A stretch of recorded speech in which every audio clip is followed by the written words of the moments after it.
Hi, my name's Dale Finucane and I'm going to discuss the effects of cold water immersion on elite rugby league player performance following a 30-minute simulated rugby league match. The hypothesis for the research is that a single 15-minute bout of cold water immersion between 10 and 15 degrees Celsius is more effective in reducing delayed onset muscle soreness, or DOMS, than having completed no recovery protocol at all, with a 10% difference in performance the minimum margin of difference to deem the hypothesis valid.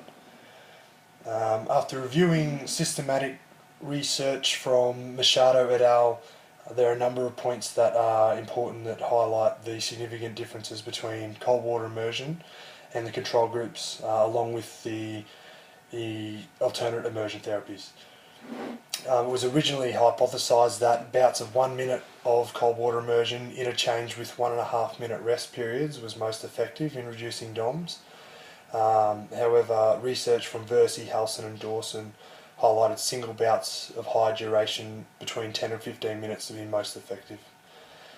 Secondly, Poynton and Duffield highlighted 20% difference in RPE scores of muscle soreness immediately after recovery, with the passive recovery group highlighting a score of 7 and the cold water immersion group of 5.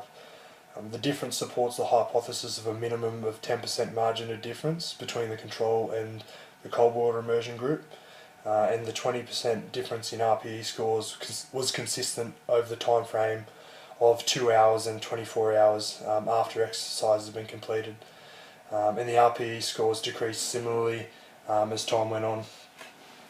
20-metre sprint times were recorded as baseline tests and completed again after an exercise bout for all groups, with the cold water immersion group showing no difference in time, whereas the control group showed 0.08 second difference in time, and the contrast group 0.07 difference in time. The research from Ingram et al. Also conducted flexibility tests, which showed the groups that completed a cold water immersion protocol had values closer to baseline scores for flexibility.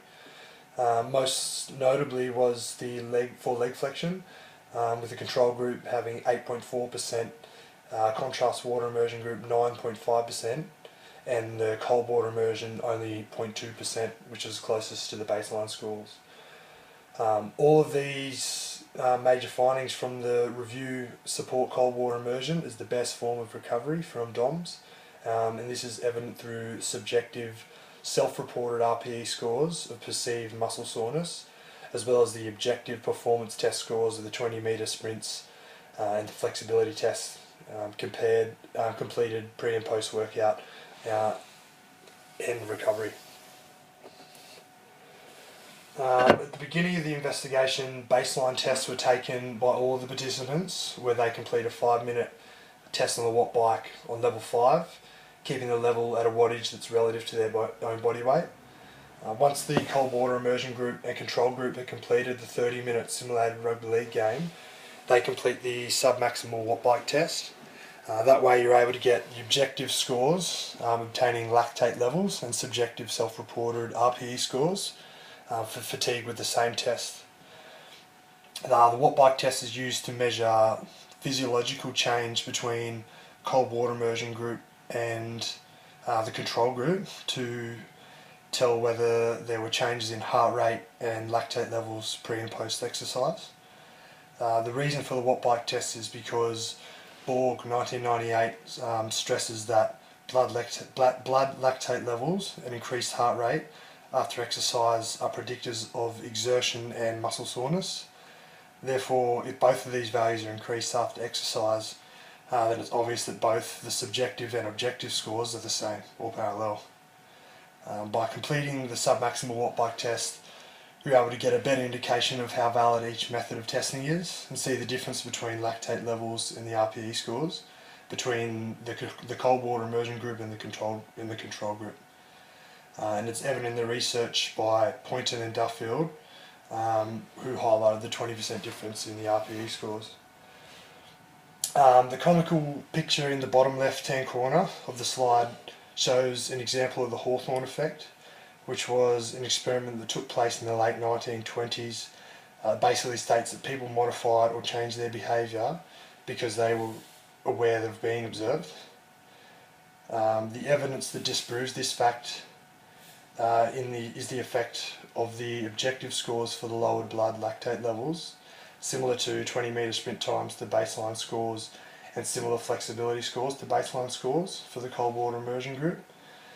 If these scores were the same or very similar for the cold water immersion group and control group, then it's possible that the Hawthorne effect has taken place for the self-reported scores, but both the subjective and the objective scores were similar for feelings of DOMS after recovery.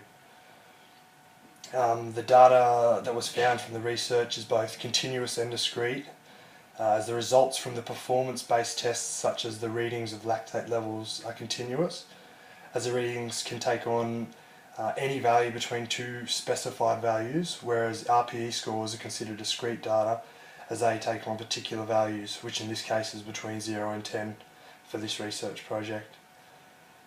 Similar to the lactate readings is the performance test values for the 20 metre sprint times and flexibility. They're able to take on any value, whereas the participants have to select a number between 0 and 10 when deciding on their perceived muscle soreness.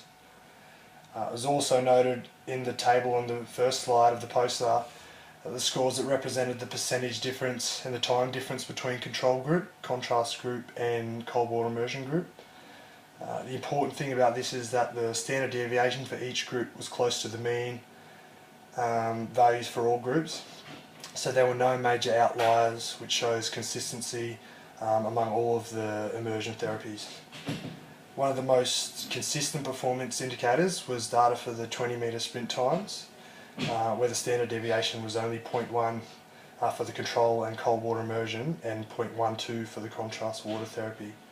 Since the standard deviation is close for all of the methods, and the difference in times are closer to baseline times for the cold water immersion participants, it can be concluded that the cold water immersion therapy is the most successful method in terms of returning participants to reaching baseline scores at the fastest rate.